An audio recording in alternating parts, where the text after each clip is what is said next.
बिस्मिल्लाहिर्रहमानिर्रहीम। अस्सलाम वालेकुम। कैसे हैं आप सब? आज माशाल्लाह दूसरे रोज़े के वज़ाइफ शेयर करूंगी। तो जो चैनल पे न्यू है तो प्लीज़ चैनल को सब्सक्राइब करें, बेल आइकन और ऑल को लाजमी तौर पे प्रेस करें ताकि पूरे रमज़ान मुबारक के वज़ाइफ आपके साथ शेयर किए जा सकें। तो पहला अशरा चूँकि रहमत की दुआ होती है, तो या हय्यु या क़य्यूम बिरहमतिक अस्तगीथ आपने सुबह शाम 100 मरतबा पढ़ना है। और उसके बाद है दूसरे रोज़े के बाकी वज़ाइफ। फजर की नमाज पढ़ने के बाद पंजम कलमा अस्तगफार 70 मरतबा पढ़ना है। तो ये कलमा पाक भी मैंने आपके साथ इसलिए शेयर किया है कि अगर किसी को ज़ुबानी याद नहीं भी है तो इसके ऊपर से देख के वो पढ़ सकता है। पंजम कलमा अस्तगफार में अपने गुनाहों की माफ़ी है। अल्लाह ताला से इंसान माफ़ी मांगता है क्योंकि वही हमारा परवरदिगार है, वही हमारा रब है, वही हमें पैदा करने वाला है। बहुत सारे गुनाह हम जानबूझ के कर रहे होते हैं और बहुत सारे गुनाह हम अनजाने में कर जाते हैं। तो इस कलमा में अपने गुनाहों की माफ़ी है क्योंकि वो ज़ात बड़ी रहीम व करीम है, वो गैबों का इल्म जानने वाला है और हमारे ऐबों को छुपाने वाला भी है। तो भी मैं तर्जमा साथ में इसलिए दे रही होती हूँ ताकि पता चले कि इसमें क्या लिखा हुआ है, क्योंकि अरबी सिर्फ होती है तो हमें उसकी वैसे समझ नहीं होती है। तो तर्जमे से हमें पता चल जाता है कि इसमें क्या लिखा हुआ है। तो तीसरा कलमा जो है वो अपने गुनाहों की माफ़ी ही है। तो ये कलमा पाक आपने ज़रूर पढ़ना है और अपने गुनाहों के अल्लाह पाक से माफ़ी मांगनी है। तो उसके बाद है ज़ोहर का टाइम। तो ज़ोहर की नमाज़ पढ़ने के बाद सूरह फातिहा 40 मरतबा पढ़नी है। चलते फिरते भी आप पढ़ सकते हैं, बैठ के भी पढ़ सकते हैं, जैसे इजी लगे। ये तो अल्लाह का कलाम है, अल्लाह का कलाम हर टाइम किसी भी वक्त पढ़ा जा सकता है। तो उसके बाद है नमाज असर का टाइम।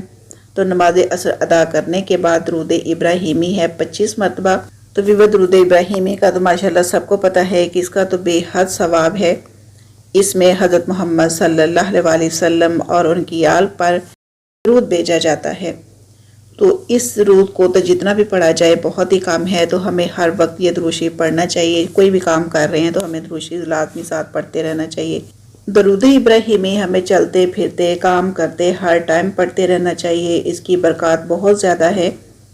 तो इस दरूद में हज़रत मोहम्मद सल्लल्लाहु अलैहि वसल्लम उन पर भी और उनकी आल पर भी दरूद भेजा जाता है।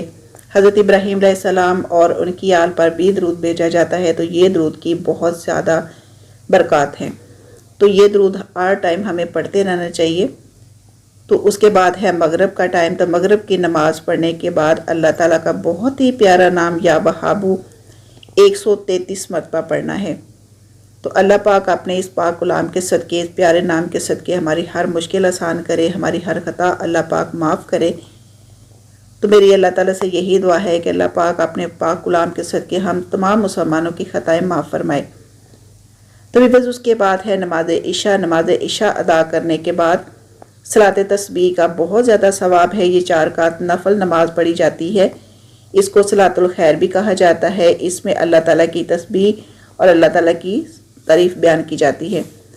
तो सुबहान अल्लाहि वल्हम्दुलिल्लाहि वला इलाहा इल्लल्लाहु वल्लाहु अकबर, ये तस्बीह अल्लाह ताला को बहुत पसंद है। तो सलात तस्बीह हर जुमे को भी माशाल्लाह सुबह के टाइम पढ़ी जाती है और इसके अलावा भी पढ़ने वाले तो हर जुमे को ही पढ़ रहे होते हैं क्योंकि इस नमाज का बहुत ज़्यादा सवाब होता है। इस नमाज का बहुत ज़्यादा सवाब होता है क्योंकि इसमें अल्लाह ताला की तारीफ़ बयान की जाती है। ये 4 रकात नमाज होती है, इसका सवाब बहुत ज़्यादा है। तो ये आपने ज़रूर पढ़नी है। रमज़ान मुबारक के हर जुमे को वैसे भी ये पढ़ी जाती है, लेकिन दूसरे रोज़े की इशा की नमाज के बाद भी आपने ये लाज़मी पढ़नी है।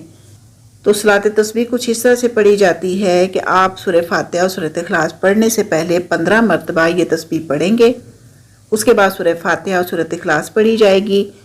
तो ये दोनों सूरतें पढ़ने के बाद 10 मरतबा ये तस्बीह फिर पढ़ी जानी है, यानी कि 25 मरतबा ये तस्बीह पढ़ी जाएगी। तो इसका सवाब बहुत ज़्यादा है। अल्लाह पाक की बहुत ज़्यादा हम्द बयान की जाती है। फिर उसके बाद रुकू में जाना है। तो रुकू में तस्बीहात के बाद फिर आपने ये करना है कि 10 मरतबा इसको पढ़ना है। 10 मरतबा पढ़ने के बाद फिर आपने रुकू से उठ जाना है और उसके बाद फिर आपने 10 मरतबा फिर पढ़नी है। फिर उसके बाद सजदे में तस्बीहात करने के बाद 10 मरतबा फिर पढ़ेंगे। फिर दोनों सजदों के दरमियान जब हम बैठते हैं तो 10 मरतबा ये तस्बीह फिर पढ़ी जाएगी। उसके बाद दूसरा सजदा करना है। तो दूसरे सजदे में भी तस्बीहात के बाद 10 मरतबा इसको फिर पढ़ा जाएगा। तो आप ये देखें कि हम हर اپنے عمل کے ساتھ ساتھ 10 مرتبہ اس کو پڑھیں گے تو کتنا اس کا ثواب ہے، اللہ تعالیٰ کی کتنی حمد بیان کی جاتی ہے۔ تو اس کے بعد شروع ہو جاتی ہے دوسری رکعت۔ دوسری رکعت میں بھی سورہ فاتحہ پڑھنے سے پہلے 15 مرتبہ آپ نے اس کو پڑھنا ہے۔ اس کے بعد سورہ فاتحہ سورۃ اخلاص پڑھنے کے بعد 10 مرتبہ پڑھی جائے گی۔ رکوع میں تسبیحات کے بعد 10 مرتبہ پھر پڑھی جائے گی۔ اس کے بعد جب ہم رکوع کے بعد کھڑے ہو جاتے ہیں، سیدھے کھڑے ہوتے ہیں تو 10 مرتبہ پھر پڑھی جاتی ہے۔ پھر سجدے میں تسبیحات پڑھنے کے بعد 10 مرتبہ پھر پڑھی جائے گی۔ دونوں سجدوں کے درمیان بیٹھ کر 10 مرتبہ پھر پڑھی جائے گی۔ تو اس کے بعد پھر دوسرے سجدے میں تسبیحات پڑھنے کے بعد 10 مرتبہ اس کو پھر پڑھا جائے گا۔ تو اس طرح تیسری اور چوتھی رکعت بھی اسی طرح سے پڑھی جائے گی۔ ہر رکعت میں 75 مرتبہ اور تمام رکعتوں میں 300 مرتبہ یہ تسبیح پڑھی جاتی ہے۔ تو بعض دفعہ ہوتا ہے کہ ہم تسبیح پڑھتے پڑھتے بھول جاتے ہیں کہ ہم نے کتنی مرتبہ پڑھی ہے۔